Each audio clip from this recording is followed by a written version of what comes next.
रबीउल अव्वल से लेकर के अब तक मिलाद मुस्तफ़ा पर गुफ्तगू सुनी, बेशुमार फजाइल सुने,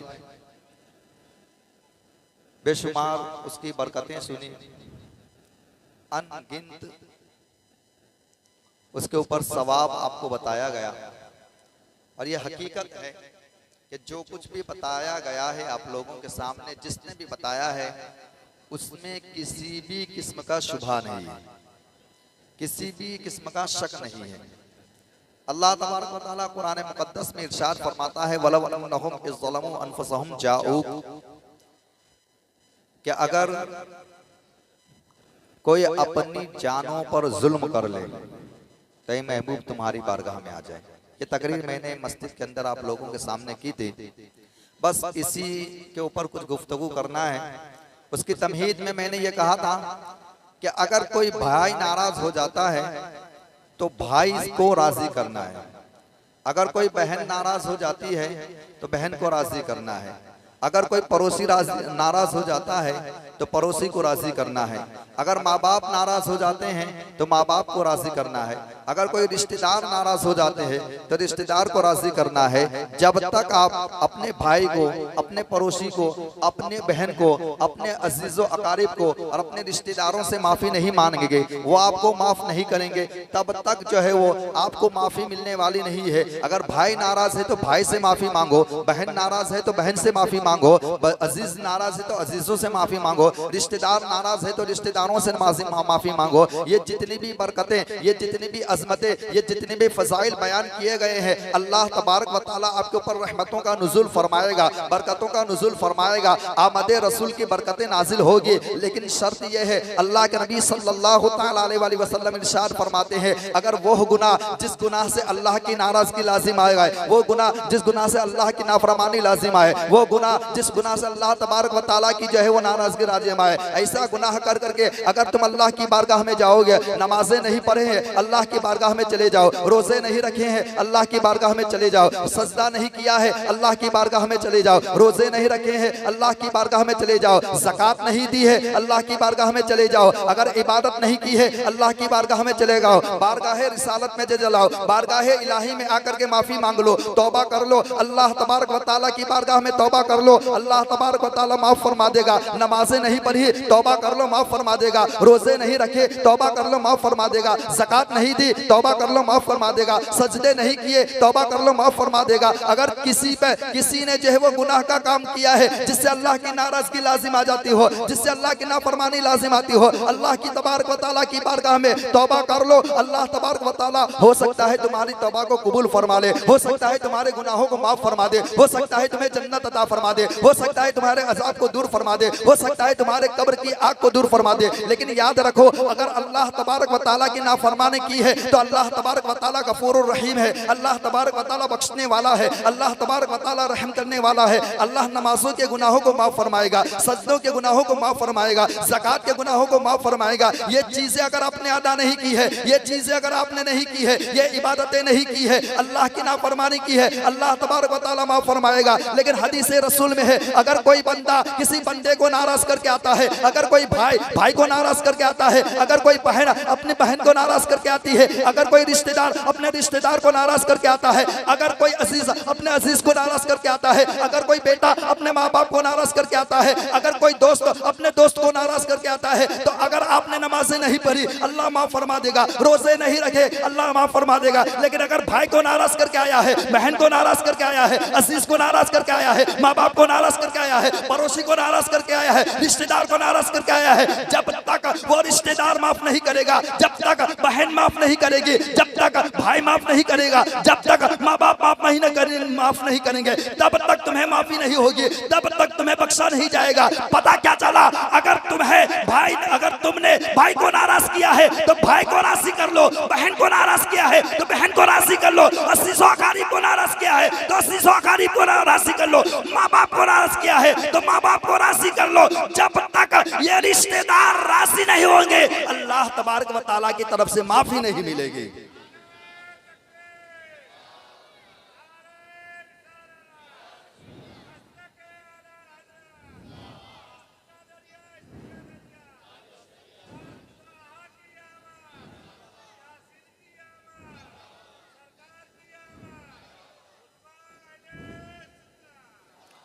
मौजूद सामईन किराम, हम नमाजें तो पढ़ते हैं, हम रोजे तो रखते हैं, हम ज़कात तो देते हैं, हम सजदा तो करते हैं, लेकिन हम अपने मोमिन भाई के दिल को दुखाते हैं, हम अपने पड़ोसी के दिल को दुखाते हैं, हम अपने माँ बाप के दिल को दुखाते हैं, हम अपने भाई बहन के दिल को दुखाते हैं। एक हदीस रसूल सल्लल्लाहु तआला अलैहि वसल्लम आप लोगों की बारगाह में अर्ज करना चाहता हो। अल्लाह के रसूल सल्लल्लाहु तआला अलैहि वसल्लम ने एक मर्तबा हजरत आयशा सिद्दीका रज़ियल्लाहु तआला अन्हा से इरशाद फरमाया, ऐ आयशा, मांगो क्या मांगना चाहती हो, सवाल करो क्या सवाल करना चाहती हो, मांगो, जो मांगोगी वो अता कर दूंगा, जो सवाल करोगी वो पूरा कर दूंगा, जो तलब करोगी वो दे दूंगा। अल्लाहु अकबर। कौन कह रहा है? ये वो कह रहे हैं जिनके हाथ में जन्नत की कुंजी है, जिनके हाथ में जन्नत के खजाने हैं, जिनके हाथ में दो जहां की नेमत है, जिनके हाथ में जो है वो कुल कायनात की दौलत है। वो अल्लाह के रसूल सल्लल्लाहु अलैहि वसल्लम हजरत आयशा सिद्दीका रज़ियल्लाहु ताला अन्हा से फरमा रहे हैं, आयशा मांगो क्या मांगना चाहती हो, सवाल करो क्या सवाल करना चाहती हो। आज दरियाए रहमत जोश में है, जो मांगोगी वो अता कर दिया जाएगा, जो सवाल करोगी वो अता कर दिया जाएगा। हजरत आयशा सिद्दीका रज़ियल्लाहु ताला अन्हा अर्ज करती है, या रसूल अल्लाह सल्लल्लाहु अलैहि वसल्लम, आज दरियाए रहमत जोश में है, आज दरियाए रहमत जोश में है, लिहाजा मैं चाहती हूँ मांगने में कोताही ना करूँ, मैं अपने वालिद से मशवरा करना चाहती हूँ, अपने वालिद से पूछना चाहती हूँ। हजरत आयशा सिद्दीका रज़ियल्लाहु ताला अन्हा इजाजत तलब करती है, या रसूल अल्लाह अगर इजाजत मिल जाए तो अपने वालिद से पूछ करके आओ, अपने वालिद से पूछ करके आओ कि मांगना क्या चाहिए। हुजूर सल्लल्लाहु ताला अलैहि वसल्लम इरशाद फरमाते हैं, ठीक है अपने वालिद से पूछ करके आओ। फौरन हजरत आयशा सिद्दीका रज़ियल्लाहु ताला अन्हा बारगाह अबू बकर में पहुंचती है, अपने वालिद की बारगाह में पहुंचती है और अर्ज करती है, ऐ वालिद साहब, अल्लाह के रसूल सल्लल्लाहु ताला अलैहि वसल्लम ने जोश में आकर के मुझसे ये इरशाद फरमाया है, मांगो क्या मांगना चाहती हो, सवाल करो क्या सवाल करना चाहती हो। या रसूल अल्लाह, या वालिद साहब, मैं आपसे मशवरा करने के लिए आई हूँ कि मैं क्या मांगू, अल्लाह के रसूल से क्या सवाल करूं, क्या पूछूं। हजरत अबू बकर सिद्दीक रज़ियल्लाहु ताला अन्हु, अल्लाहु अकबर, उनका ईमान कितना कामिल था, कितने बुजुर्ग हस्ती है ये, कितनी जलीलुल कद्र हस्ती है। अपनी बेटी हजरत आयशा सिद्दीका रज़ियल्लाहु ताला अन्हा से ये नहीं कहते हैं कि दौलत मांग लो, सरवत मांग लो, ऐशो इशरत मांग लो और मालो दौलत मांग लो, ये नहीं कहते हैं, बल्कि हजरत आयशा सिद्दीका रज़ियल्लाहु ताला अन्हा से कहते हैं कि जाओ, अल्लाह के रसूल सल्लल्लाहु ताला अलैहि वसल्लम ने वादा फरमाया है, आज जो मांगोगे वो अता कर दिया जाएगा। बारगाह रिसालत में जाकर के ये पूछ लो कि या रसूल अल्लाह सल्लल्लाहु अलैहि वसल्लम, मेराज की रात जब आप अल्लाह की बारगाह में तशरीफ ले गए थे, तब महबूब और मुहिब के दरमियान कुछ राज़ो नियाज की बातें हुई थी, कुछ बातें हुई थी। या रसूल अल्लाह सल्लल्लाहु अलैहि वसल्लम, उन बातों में से एक बात अता फरमा दीजिए, उन बातों में से एक बात कह दीजिए, वो बात क्या हुई थी, वो राज क्या थे। हजरत आयशा सिद्दीका रज़ियल्लाहु ताला अन्हा बारगाह रिसालत में जाती है, अर्ज करती है, या रसूल अल्लाह सल्लल्लाहु अलैहि वसल्लम, वालिद साहब ने मुझसे ये कहा है कि आप अल्लाह की बारगाह में तशरीफ ले गए थे, मेराज की रात गए थे, उस वक्त आपके दरमियान और खुदा के दरमियान, महबूब के दरमियान, मुहिब के दरमियान कुछ बातें हुई थी, राज़ो नियाज की बातें हुई थी। उन बातों में से एक बात अता कर दीजिए, उन बातों में से एक बात बता दीजिए, वो बात क्या है। अल्लाह के नबी सल्लल्लाहु ताला अलैहि वसल्लम इरशाद फरमाते हैं, अल्लाहु अकबर, कितना प्यारा कलाम इरशाद फरमाते हैं। ये इरशाद फरमाते हैं, ऐ आयशा, वो आदमी बेहिसाब जन्नत में दाखिल कर दिया जाएगा। अल्लाहु अकबर, उससे कोई हिसाब नहीं, उससे कोई किताब नहीं, उससे कोई पूछना नहीं, जिंदगी किस तरह बसर की है ये नहीं पूछा जाएगा, क्या तूने नमाज़ें पढ़ी है ये नहीं पूछा जाएगा, क्या तूने सजदा किया है ये नहीं पूछा जाएगा, क्या तूने ज़कात दी है ये नहीं पूछा जाएगा, बेहिसाब जन्नत में दाखिल कर दिया जाएगा। हजरत आयशा अर्ज़ करती है, या रसूल अल्लाह सल्लल्लाहु अलैहि वसल्लम, वो शख्स कौन होगा जिससे हिसाब ना होगा, जिससे सवाल ना होगा, जिससे पूछा नहीं जाएगा, जिसको बेहिसाब जन्नत में दाखिल कर दिया जाएगा। अल्लाह के नबी इरशाद फरमाते हैं, वो बंदा जिस बंदे ने किसी बंदे के दिल को राज़ी कर लिया है, अल्लाह तबारक व तआला उस बंदे को बेहिसाब जन्नत में दाखिला अता फरमाएगा। नारे तकबीर, नारे रिसालत, सरकार की आमद, दिलदार की आमद, ताहा की आमद, यासी की आमद, उलमा अहले सुन्नत। वो बंदा जिस बंदे अगर किसी बंदे के दिल को, किसी मोमिन के दिल को राजी कर लेता है, किसी मोमिन के दिल को खुश कर देता है, किसी मोमिन के काम आ जाता है, किसी मोमिन की मदद कर देता है, किसी मोमिन को खिला देता है, किसी मोमिन को पिला देता है, किसी मोमिन के सामने अच्छी बातें कह देता है, अगर वो मोमिन का दिल राजी हो जाता है, वो मोमिन का दिल खुश हो जाता है, वो मोमिन का दिल उससे जो है वो खुश हो जाता है, अल्लाह तबारक व तआला ऐसे बंदे को बेहिसाब जन्नत अता फरमाता है। अल्लाहु अकबर। हजरत आयशा कहती है कि ये बात लेकर के मैं अपने वालिद के पास पहुंचती हूँ। मैंने हजरत अबू बकर से पूछा, मैंने हजरत अबू बकर की बारगाह में जाकर अर्ज किया कि अल्लाह तबारक व तआला और उसके महबूब के दरमियान राज़ो नियाज की बातों में से ये बात हुई थी, अगर कोई मोमिन किसी मोमिन के दिल को राजी कर लेता है तो वो बेहिसाब जन्नत में दाखिल हो जाएगा। तो हजरत अबू बकर सिद्दीक रज़ी अल्लाह ताला अन्हु ये बात सुन करके हंसते नहीं है, हदीस रसूल में है, उलमाए किराम की जमात मौजूद है, वो ये बात सुन करके हजरत अबू बकर सिद्दीक रज़ी अल्लाह ताला अन्हु की आंखों से आंसू जारी हो जाते हैं, रोने लगते हैं। अल्लाहु अकबर।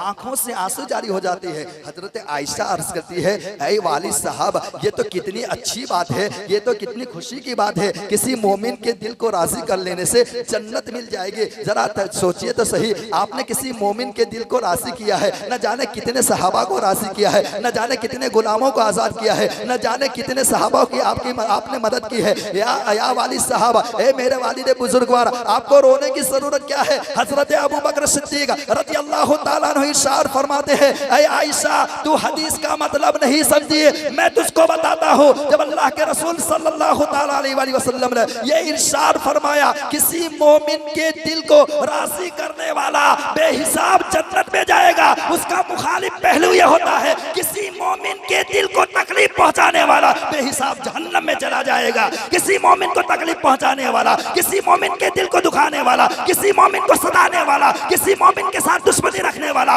किसी मोमिन के ऊपर जुल्म करने वाला बेहिसाब जहन्नम में भी तो जा सकता है। ये मतलब भी हो सकता है जब मोमिन के दिल को राजी करने से बेहिसाब जन्नत मिल सकती है, तो मोमिन का दिल दुखाने से क्या जहन्नम नहीं मिल सकती है। अल्लाहु अकबर। मेरे मोहतरम बुजुर्ग और दोस्तों, हम अपने दिल के ऊपर हाथ रख करके जरा सोचे, हमने कितनों के दिल को दुखाया है। क्या हमसे हमारा भाई राजी है? क्या हमसे हमारी बहन राजी है? क्या हमसे हमारे माँ बाप राजी है? क्या हमसे हमारे रिश्तेदार राजी है? क्या हमसे हमारे पड़ोसी राजी है? ये सब हमसे राजी है। न जाने कितने के दिल को दुखाया है, न जाने कितनों को तकलीफ दी है, न जाने कितने के माल को हमने खा लिया है, न जाने कितनों को हाथों से तकलीफ पहुंचाई है। जरा तसव्वुर करो, एक मोमिन को सताने से अगर बेहिसाब जहन्नम में दाखिला मिल सकता है, तो अगर कोई अपने भाई को सताता है, कोई अपनी बहन को सताता है, अपने माँ बाप को सताता है, अपने अजीजों को सताता है, अपने रिश्तेदारों को सताता है, तो उस आदमी का आलम क्या होगा, उस मोमिन का आलम क्या होगा। जरा तसव्वुर तो करो मेरे मोहतरम बुजुर्गों और दोस्तों। इससे पता क्या चला कि मोमिन के दिल को राजी करना चाहिए,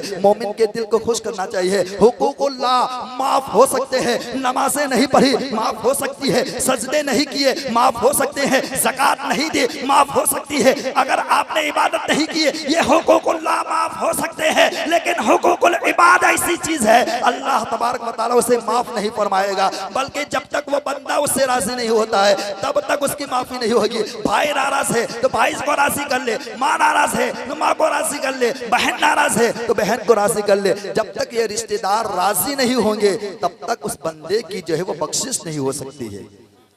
मौजूद सामईन किराम, ये जुमला मैंने आप लोगों के सामने ये कहा है कि जब तक भाई बहन अजीज़ो अकारिब रिश्तेदार राजी नहीं होते हैं तब तक उस बंदे की मगफिरत नहीं होती है। इसके ऊपर अल्लामा रूहुल बयान रहमतुल्लाहि ताला अलैहि ने एक हिकायत नकल फरमाई है। आप लोगों के सामने, आप लोगों को इजाज़त दे तो मैं बयान करूँ। कहते हैं हजरत मालिक रज़ी अल्लाह ताला अन्हु के बारे में, गालिबन मेरे दिमाग में जहाँ तक नाम आ रहा है वो यही है। हजरत मालिक और उनका एक साथी खाने काबा में एतिकाफ किए हुए थे, खाने काबा में एतिकाफ किए हुए थे। यानी एतिकाफ का मतलब ये है कि उन्होंने खाने काबा ही में जिंदगी गुजारना पसंद कर लिया था। जिंदगी गुजार रहे थे, वहीं रहते थे, वहीं पर खाते थे, वहीं पर पीते थे, वहीं पर मस्जिद ही में खाना, मस्जिद ही में पीना, मस्जिद ही में इबादत, मस्जिद ही में नमाज, मस्जिद ही में फराइज, मस्जिद ही में नवाफिल, मस्जिद ही में रोजे। अच्छा, मस्जिद में रोजे, मस्जिद में इबादत, मस्जिद में नमाजें। आप जानते हैं घर में नमाज पढ़ने से 27 गुना अफजल मस्जिद में जमात के साथ नमाज पढ़ना होता है। तो जब एक आम मस्जिद का ये मकाम है, आम मस्जिद का ये मर्तबा है, तो खाने काबा का मकाम क्या होगा, खाने काबा का मर्तबा क्या होगा। हदीस सही से साबित है कि वहां पर एक बार सुभान अल्लाह कहने से अल्लाह तबारक व तआला 1 लाख बार सुभान अल्लाह कहने का सवाब अता फरमाता है।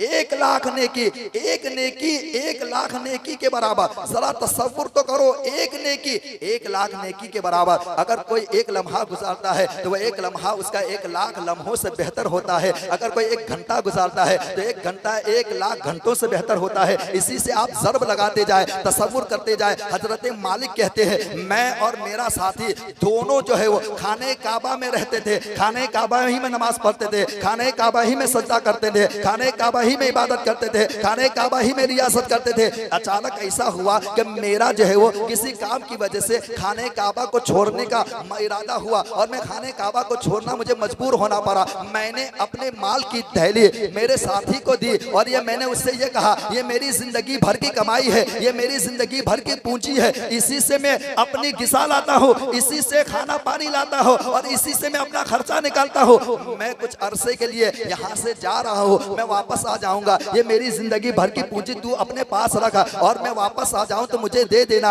ये कह करके आप खाने काबा से निकलते हैं, मक्का मुअज़्ज़मा से निकलते हैं और जो है वो कुछ वक्त के लिए मक्के से बाहर चले जाते हैं। जब वापस आते हैं तो अपने साथी को तलाश करते हैं, कौन साथी जो उनके साथ नमाज पढ़ता था, कौन साथी जो उनके साथ जिंदगी बसर करता था, कौन साथी जो उनके साथ जो है वो रोजे रखता था, कौन साथी जो उनके साथ एतकाफ में बैठा हुआ था, कौन साथी जो उनके साथ खाने काबा में जिंदगी बसर कर रहा था। खाने काबा मक्का मुअज़्ज़मा जहां की एक नेकी 1 लाख नेकी के बराबर हुआ करती है, वहां पर नमाजों का आलम क्या होगा, वहां पर सजदों का आलम क्या होगा, वहां पर नेकियों का आलम क्या होगा, वहां पर एतकाफ का आलम क्या होगा, वहां पर इबादतों का आलम क्या होगा, वहां पर रियासतों का आलम क्या होगा, उसकी कितनी सारी नेकियां हो गई होगी। जरा तसव्वुर तो करे। हजरत मालिक कहते हैं कि मेरा वापस आना हुआ तो मैंने अपने साथी को तलाश किया, मैंने ढूंढा, पूछा लोगों से कि मेरा साथी कहाँ है जिसको मैंने वो थैली अता फरमाई थी, मालो दौलत अता फरमाया था, वो साथी कहाँ है। लोगों के जरिए से मुझे पता चलता है कि मेरा वो साथी इंतकाल कर गया है, मर गया है, उसकी मौत वाक़ई हो गई है। मैं परेशान हो गया, मेरी जिंदगी भर की कमाई थी, मेरा खर्चा उसी में था, मेरी दौलत उसी में थी, अब मैं कैसे निकालूं, अपनी जिंदगी कैसे बसर करूं, अपना खर्चा किससे लूं। मैं परेशान हो जाता हूं और मक्के के एक शेख के पास पहुंचता हूं और उसके सामने ये अरीजा पेश करता हूं कि मेरे पास खर्चा जो कुछ भी था वो मैंने उसको दे दिया था, अब वो थैली कहाँ है मुझे पता नहीं है, मेरा साथी तो इंतकाल कर गया है, मेरा साथी तो मर गया है, आप ही मुझे कोई रास्ता बताए, आप ही मुझे कोई तरीका बताए। तो वो शेख, मक्के के जो शेख है वो मुझको कहते हैं कि तुम जा करके ये वजीफा पढ़ना और जो है वो अगर तुम्हारे नेकी तुम्हारे साथी की रूह जो है वो चाहे जमजम में होगी। पहले मैं आप लोगों को बता दूं कि जो नेक लोग होते हैं ना, जो मुत्तकी लोग होते हैं, जो परहेजगार लोग होते हैं, उनकी रूहें चाहे जमजम में हुआ करती है, उनकी रूहें जमजम कुएं के करीब हुआ करती है, खाने काबा के पास हुआ करती है। जो बदकार होते हैं, जो सियाहकार होते हैं, जो नाफरमान होते हैं, जो शैतानी किस्म के काम करने वाले होते हैं, उनकी रूहें चाहे बाबिल में लटकाई जाती है। अगर नेक आदमी है, अगर नेकी में मरा होगा, अगर बख्शा हुआ मरा होगा, अगर मगफिरत वाला मरा होगा तो वहां पर जाकर के ये वजीफा पढ़ लेना, वहां उसकी रूह हासिल हो जाएगी। जैसे ही उसकी रूह हासिल हो जाए तो अपनी थैली के बारे में सवाल कर देना, तो अपनी थैली के बारे में पूछ लेना। हजरत मालिक कहते हैं ये वजीफा लेकर के मैं चाहे जमजम पर आता हूँ, जमजम के कुएं पर मैं ये वजीफा पढ़ता हूँ, 1 दिन पढ़ता हूँ, 2 दिन पढ़ता हूँ, 3 दिन तक कंटिन्यू इस कुएं पर मैं वजीफा पढ़ता हूँ, लेकिन मेरे साथी की रूह हासिल नहीं होती है। मैं परेशान हो जाता हूँ, मैं सोचने लगता हूँ मेरा साथी तो खाने काबा में इबादत करने वाला था, मेरा साथी तो खाने काबा में नमाज पढ़ने वाला था, मेरा साथी तो खाने काबा में एतिकाफ करने वाला था, मेरा साथी तो मुत्तकी था, मेरा साथी तो परहेजगार था, मेरा साथी तो सजदे करने वाला था, लेकिन उसकी रूह चाहे ज़मज़म में नहीं है, मैं परेशान हो जाता हूँ। और दूसरे कौल के मुताबिक मैं चाहे बाबुल के पास चला जाता हूँ, वहाँ पर वजीफा पढ़ता हूँ, वहाँ पर ये वजीफा पढ़ता हूँ, तो मेरे साथी की रूह हाजिर होती है। अल्लाह अकबर। अब मुझे हैरत होती है, ताज्जुब होता है इस बात के ऊपर कि वो जो नमाजी था, वो जो मुत्तकी था, वो जो परहेजगार था, वो जो सजदा करने वाला था, वो जो नमाजें पढ़ने वाला था, वो जो खाने काबा में एतिकाफ करने वाला था, जिसकी एक नेकी 1,00,000 नेकियों के बराबर, एक नमाज 1,00,000 नमाजों के बराबर, एक सजदा 1,00,000 सजदों के बराबर, एक ज़कात देना, एक मर्तबा ज़कात देना 1,00,000 ज़कात देने के बराबर होता है। जरा तसव्वुर करो, जिस खाने काबा में एक नेकी 1,00,000 नेकी के बराबर हो, वहां पर कोई इबादत करता हो, वो कैसे जो है वो उसकी रूह कैसे जो है वो जहन्नमी हो सकती है, उसको अजाब कैसे दिया जा सकता है। मैंने वजीफा पढ़ा तो मेरे साथी की रूह हाजिर होती है, मुझको ताज्जुब होता है, हैरत होती है। सबसे पहले मैं यही सवाल करता हूँ, अरे तू तो नमाज़ें पढ़ता था, अरे तू तो रोजे रखता था, अरे तू तो मुत्तकी था, अरे तू तो परहेजगार था, अरे तू तो खाने काबा में एतिकाफ करने वाला था,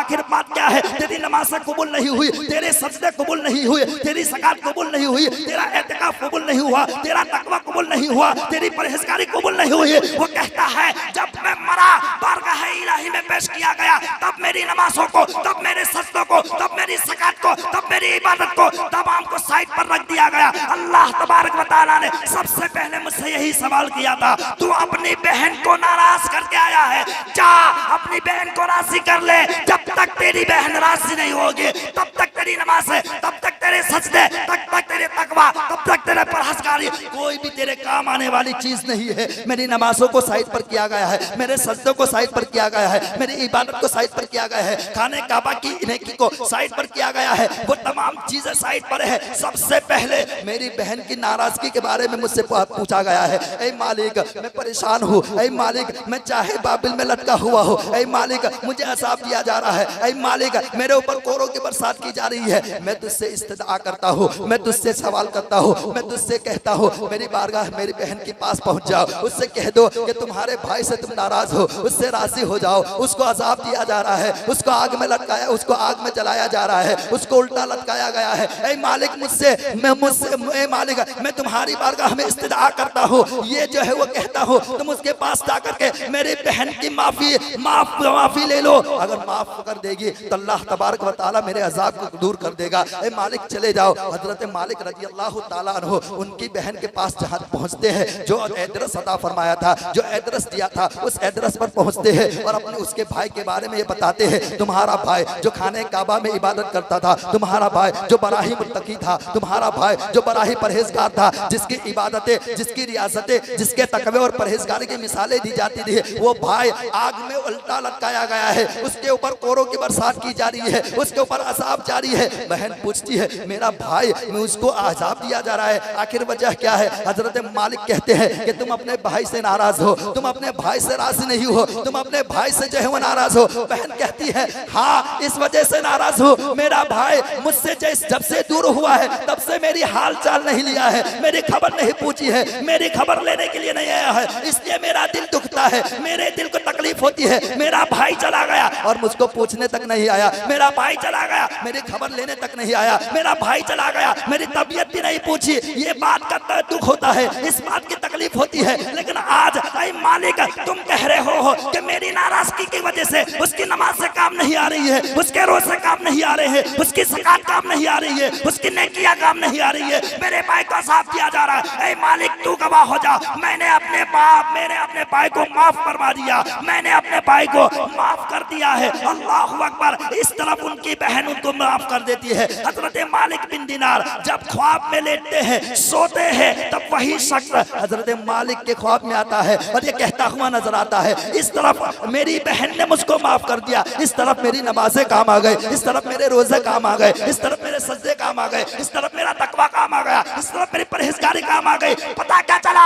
अगर बहन नाराज है तो नमाज से काम नहीं, बहन नाराज है तो रोजे काम नहीं, बहन नाराज है तो इबादत काम नहीं। जब तक रिश्तेदार नाराज है तुम्हारी इबादतें काम नहीं आएगी। अगर रिश्तेदार राजी है तो नमाज से कारआमद है, रिश्तेदार राजी है तो रोजे कारआमद है, रिश्तेदार रिश्तेदार राजी है तो तुम्हारी तकवा और परहेजगारी काम आएगी। लेकिन अगर रिश्तेदार नाराज है, माँ बाप को नाराज करते हो, माँ बाप को सताते हो, भाई बहन को सताते हो, तो यकीन मानो अल्लाह तबारक व तआला सबसे पहले तुम्हें हुकूकुल इबाद के बारे में पूछेगा। बहन के साथ क्या सलूक किया है, भाई के साथ क्या सलूक किया है, माँ बाप के साथ क्या सलूक किया है, पड़ोसी के साथ क्या सलूक किया है, अजीज़ो अकारिब के साथ क्या सलूक किया है। अगर इनके साथ अच्छा सलूक करके जाते हो तो अल्लाह तबारक व तआला हुकूकुल्लाह को माफ फरमा देगा और जन्नत अता फरमा देगा। लेकिन अगर इनके साथ बेहतर सलूक नहीं करते हो, अच्छा सलूक नहीं करते हो, तो यकीन माने अगर हम अपने पड़ोसी को, अपने भाइयों को, अपनी बहनें को, अपने अजीज़ व अकारिब को नाराज करते हैं तो अल्लाह तबारक व तआला भी नाराज होगा। अल्लाह तबारक व तआला की बारगाह में दुआ है कि परवरदिगार आलम हम सबको